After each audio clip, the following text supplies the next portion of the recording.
Let's now head to South Africa, where the Democratic Alliance has condemned the attempted murder of Eskom CEO Andrew de Ruyter at Megawatt Park while he was attending to his duties in the wake of his resignation.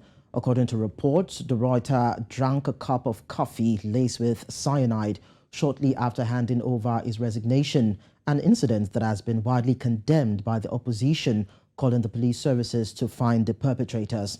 The opposition party also requests the government to take decisive action on load shedding, rolling blackouts, which continue to disrupt the economic activity and daily lives of millions of South Africans. The party has also called on President Ramaphosa to outline to the nation exactly what is being done to address the Eskom problems without delay. Now, Ghaleb Cachalia, the DA Shadow Minister of Public Enterprises, joins me to unpack this latest development. Thank you so much, Ghaleb, for lending your voice to the discourse.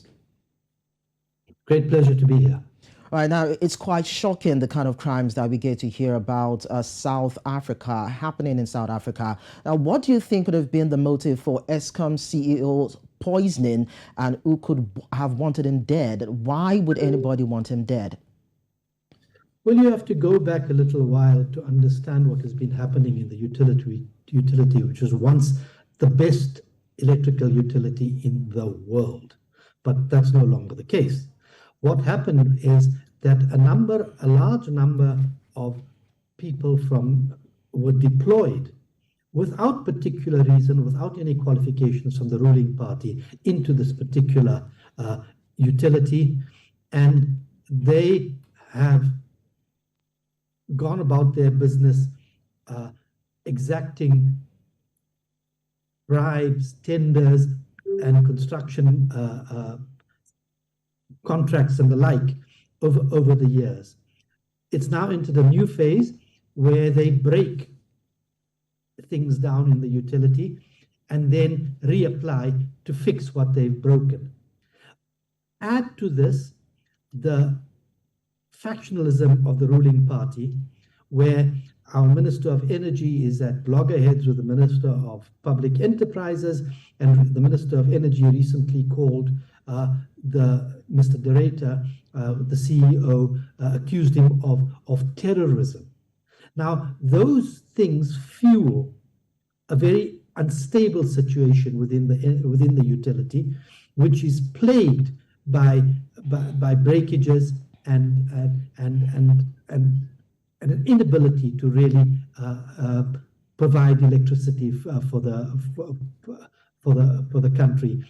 It has huge installed capacity, but over half of it is broken.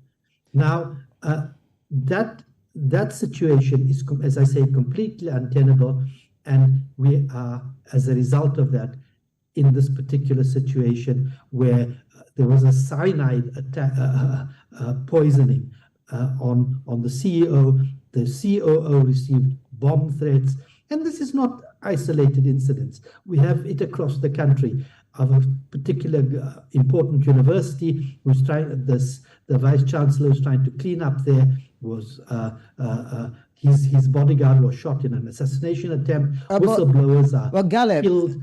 Ghaleb, in as much as we cannot rule out the possibility of party intrigues coming into play, is it possible, according to some speculations, that this incident could have been politically motivated? What's your take? Well, of course, it can be politically motivated. It disgruntled political cadres within, as I said, within the organization, and then the Minister of Energy pouring fuel onto these particular fires, which has resulted in this politically motivated, with an economic agenda attack and attempted poisoning of the COO. Now, with the country's economic activities being disrupted, are we likely to see an end to load shedding anytime soon? I don't think there will be an end to load shedding before I die. There is a huge backlog which needs to be fixed, and it's constantly being rebroken, if you like. The alternative energy solutions will take time to kick in. They are They are not today's panacea. They are tomorrow's cautious project.